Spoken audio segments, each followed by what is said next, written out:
Zumalakarregi museoan gaude, musealiak espazioan. Musealiak ondareari buruzko hausnarketa bat egiteko proiektua dugu. Hirugarren atal honetan, Mikelete baten uniforme osoa ekarri dugu Gordailuatik. Musealiak proiektuarekin ondarearen inguruko hausnarketa bat egin nahiko genuke. Hirugarren atal honetan, Gordailutik Mikelete baten uniforme osoa ekarri dugu.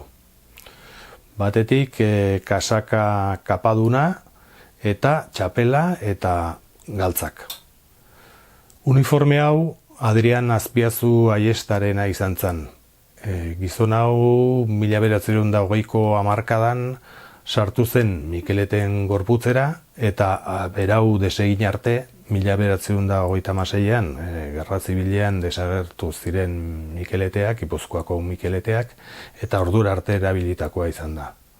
Egun Gordailun dago Foru Aldundiaren bildumaren parte. Mikeleten gorputza Gipuzkoako Foru Aldundiak 1786 urtean sortu zuen. Hain justu, konbentzioaren aurkako gerra bukatu ondoren, bideak oso inseguruak zirelako, gaizkile eta lapur asko baizebilen.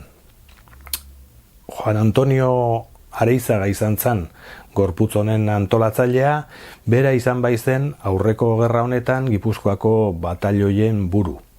Noski, Gipuzkoako batalioi horietatik hartu zituzten lehenengo 22 Mikeleteak. Handikan urtebetera Foru Aldundia konturatu zen oso garestia ateratze zitzaiola gorputz hau eta murriztu egin zuen 5 personetara. Gorabera handiak izan zituen Mikeleten gorputz honek, ze hainbatetan desagertu zen, berrantolatu zuten, kopurua handitu edo txikiagotu. Beraz, esan dezakegu 1854 urtetik aurrera bermatuko dela Gipuzkoako Mikeleten gorputza. 19. mendeko gerra guztietan parte hartu zuten Mikeletek.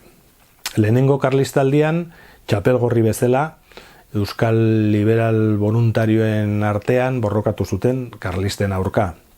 Hurrengo gerra Afrikakoan Euskal Tertzioak antolatu zituen Foru Aldundiak eta tertzio hauen oinarri nagusiena Gipuzkoako Mikeleteak izan ziren hain justu.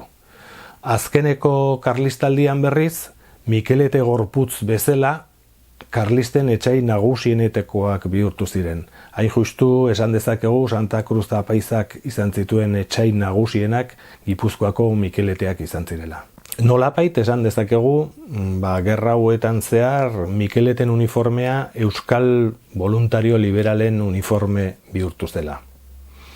Gerrarik etzegoenean lan administratiboak izaten zituzten gehien bat, bai zergak jasotzea, bai aduanak kontrolatzea, kontrabandoaren aurkako vigilantzia ere egiten zuten, eta baita ere bai Foru Aldundiaren jauregiaren aurrean edo bai Miramar jauregiaren aurrean guardiak egiten zituzten. Mikeleten gorputza 1937 urtean disolbatu zuten, hain justu Errepublikaren alde borrokatu zutelako, behin Frankon tropak Gipuzkoa menperatu zutenean, gorputz polizial honen desagerketa erabaki zuten. Aurkezten dugun uniforme hau Adrian Azpiazu Aiestarena izan zen.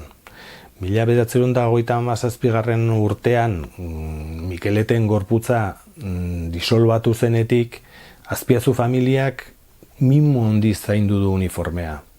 Eta ia 100 urteren buruan, Gipuzkoako Foru Aldundiaren bildumetara itzuli da, familiak Gordailuan utzi bai du.